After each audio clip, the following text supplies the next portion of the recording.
Webisode number 7. This is a bit of an update on where I am currently with the Escondido beer. So in the end I did end up going with putting a chili in the beer. That's right, I decided to go in for a whole hog or not at all. And you know, the chili in the beer was actually a pretty weird experiment in itself, in terms of like, you put the chili in, I'm like, do I put the seeds in or do I not put the seeds in? So the seeds didn't go into the beer.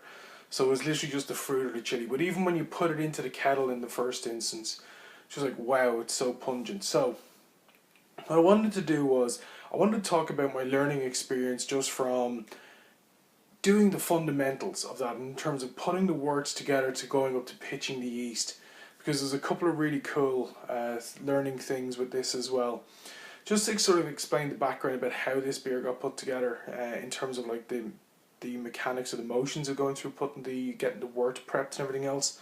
So what happened was, the night before, about 24 hours, or a little bit more than 24 hours before I decided to start the beer, what I did was I actually took about 150 grams of pale malt, which was pearl grain, and it was crushed, and I put it into about 1.5 litres of water. And what happened was I let it cold steep in the fridge overnight. So it would start sort of creating this almost like a porridgey type liquid, and then by the next morning, by the time everything had settled, everything had fallen into the bottom, and there was this like, it was kind of like an unfiltered kind of very pale colour thing, but it wasn't like quite clear, but at least it wasn't as porridgey or as milky as it was when I went to put it together. So what I did was I took that, I then filtered the water or liquid off from that, and then what I done was I took another 1.5 litres of water, 2 litres of water, because I actually went to Lidl and I bought one of those 5 litre bottles of water, and I actually put about 1.5 litres, 2 litres of that, and I sort of did a second runnings on the grains, so I'd actually trying to get as much sugar as possible out of it, and then I put that into my kettle, which is like this sort of little, it's like about a 5 litre or 6 litre Burco boiler. It's not particularly big, and I let that come to the boil quite slowly. And it was like quite a long process trying to get that up. And as that was sort of going along, before it actually got anywhere near boiling, I think I maybe had it around 60 odd degrees Celsius at that point, was that I'd actually decided, you know, this is the point in which I was going to add 500 grams of my light spray malt, or it was a medium spray malt is what I had for this. So I added that into it, started mixing it up into the liquid to make sure it didn't clump, make sure there was nothing that gathered along the bottom as well. And then from that, the next thing that sort of went in was my amber malt, which is my liquid malt extract. So that went in as well. Again, stirring it up vigorously to make sure that it didn't all just decide to smash into the bottom, because obviously the weight difference between that and the water and the liquid that was in the kettle would have been quite different. Let that get together, bring that up to the boil. And then when I managed to get that up to the boil, was to just let it, as it start adding my first set of hops. And my first set of hops that I was going to add to this was actually going to be sort of a very, again, I learned my lesson the last time. Last time I think I went so heavy with hops that it wasn't noticeable. And it was the fact there was so much going on. It was just like an overload of it. I went, okay, you know what, I'm going to follow like with a reasonable amount. So what I actually did was I went up and I found a couple of the Beersmith recipes for around 25 litres or 20 to 25 litres of someone making, say, levitation, and I looked at what sort of the hop amounts were actually going to be for that, and I was like, okay, so that's what I'll follow. So what I decided to do is I was going to use Magnum hops to get my bring the bitterness level up slightly as well. And because I do actually quite like what Magnum do, and I actually had these dried Magnum hops. They weren't pellets, they were just actually dried forms of them. So I actually added a quantity of those to it, and I did let that sort of, I left them in for about a 30-minute boil effectively in the thing.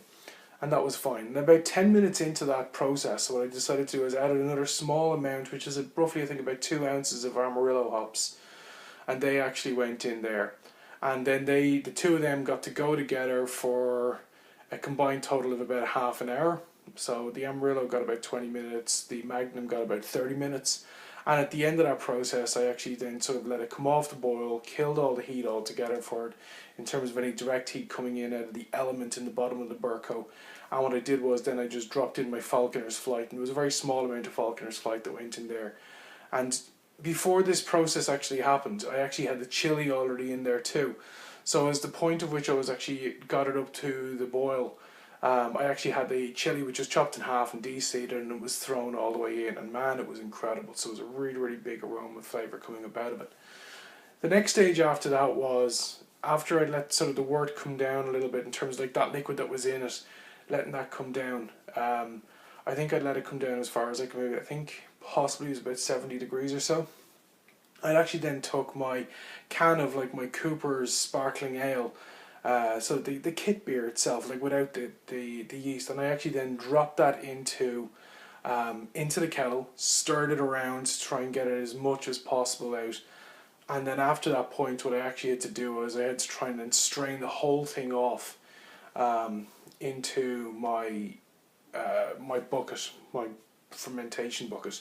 So get it all into that, and then after I was done with that, I needed to bring the temperature of that down sufficiently. So what I was trying to do was, and I'll explain where I'm going with this in terms of temperature, I actually was trying to get the temperature down to around 40 degrees. So I was getting all my cold waters put in, and I'd actually left my waters out on my balcony, which allowed the temperature of them to come down a little bit more. So that actually brought the temperature all the way down from like about 60 all the way down to about 40 really, really quickly. And then it was actually starting to go a bit south further than that again. It was actually coming into around the 30-degree mark, and I was like, great! Last time I had a huge problem trying to get my wort all the way down when I was doing Bastard Dog #1 North Kildare Reaper. So for Escondido, it was great. I was like, Daddy, I have this down to about 30 degrees. Fantastic. I only have a couple of degrees more to go down to because I needed to start at about 24 degrees. Now, here's the thing.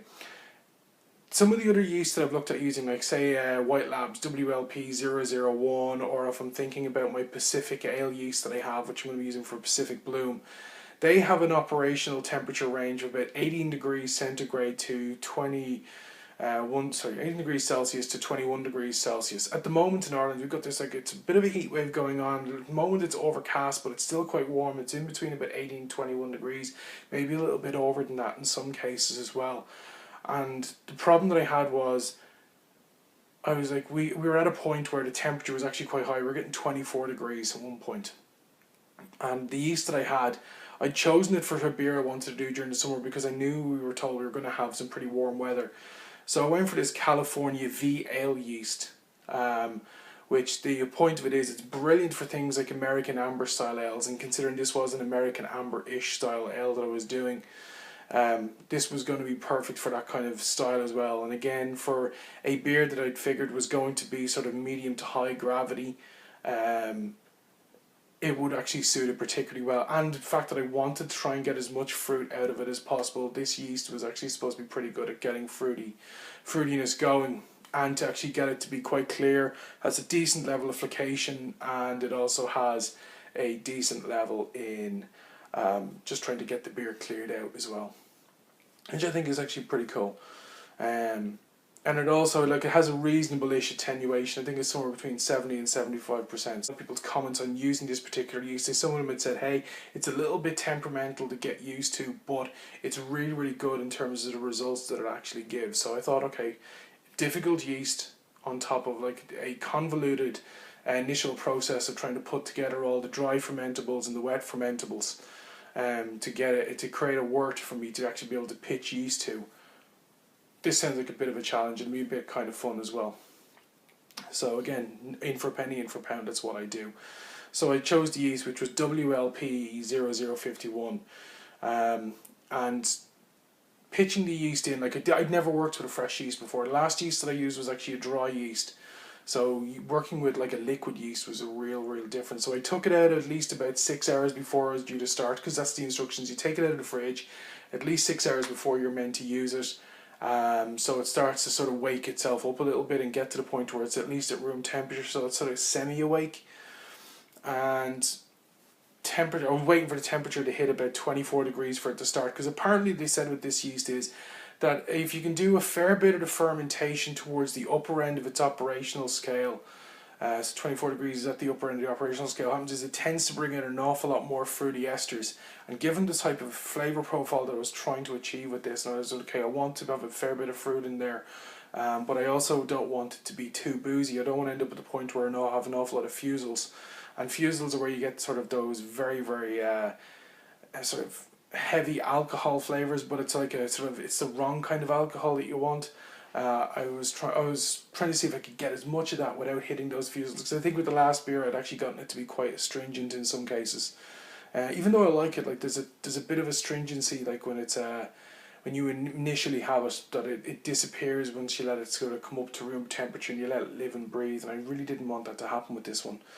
So I pitched the yeast, and I was like, okay, my last beer when I pitched it, it was like 6 hours sleep. I got up and krausen had formed and it was starting to work its way. And I got up the next morning, nothing had happened. There wasn't even the egg smell that they said would accompany this beer, or quite, or a little bit sulfury in terms of what this yeast actually does. So I didn't even get that.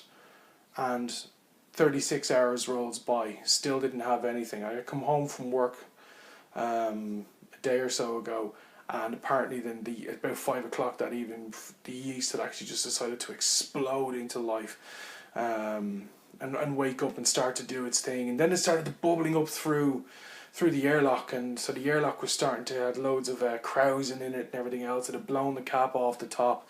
The vodka that I had in the top was pretty much all gone through the krausen forcing its way out the airlock. So I had to go and replace it with another airlock that I'd sterilise, get more vodka into it. And then I was noticing that it was being like really, really aggressive and starting to keep forcing krausen out through it, and I couldn't figure out what the heck it was. And the fact was that it was actually still quite warm. The thing was still pumping away at 24 degrees at the high end of things. And Dave Guilfoyle in Boyz, he's a really good friend of mine, he was like, start to get it to cool down, get it off that 24 degrees temperature, because all it's going to do is it's going to keep doing this and it's going to get really aggressive. So I took it out, put it in the kitchen, again changed out the airlock again for another sterilised clean airlock, a bit more vodka into it. And what the vodka I was using in this was like 42 below. It's not a cheap vodka, it's fucking expensive. Because I didn't have any cheap vodka for this, and I was a little bit afraid of actually using my Star San, like a very, very diluted form of my Star San, and I was for some reason I'm not comfortable with using that yet, even though I used it in the process of sterilising everything and the process of putting the beer together. So a couple of times I had to go and keep changing out the airlocks, and sterilise them with some Star San and get the vodka into them, and then eventually started to settle itself, and then it got itself down to about 23 degrees, and it's sort of sitting between 22 and 23 degrees still at the moment, but it's bubbling away nicely, but it's not expelling the vodka from the airlock as well. It's not blowing the top off it, and it's not as aggressive in terms of the amount of CO2 that's being expelled into the airlock. So again, I'm a little bit happier with how it's going. I'm a little bit more comfortable with it, but the learning experience with this so far, using the live yeast actually had me panicking at one point, and it was at the point where I was like, okay, 36 hours, nothing has happened. What do? Do I rouse the yeast? So I picked up the kaiboshed, I had roused the yeast by sort of spinning it to try and generate a whirlpool inside it to get oxygen going. I was thinking, okay, if that doesn't work, the next thing I'm going to do is I have to force feed it some additional sugars, hoping that sort of triggers off this like a sugar frenzy for the yeast. And if that doesn't work, I'm going to have to pitch another yeast. So what are my choices? I've got a sparkling ale yeast that I can use, which I really didn't want to use, or I've got my other Pacific ale yeast, which again I didn't really want to use for this, just in my fridge for when I get to start the next beer in a couple of weeks' time. And luckily for me, like I got up the morning that the yeast decided to wake up, I roused the shit out of the carboy, like really, I was doing it for about 5 minutes, generated a bit of foam that day, boom, it all goes off. Whole heap of learning out of this.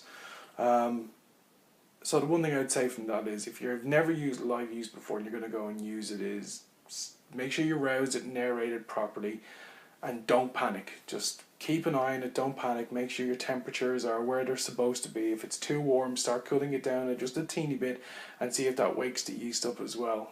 Pretty good advice.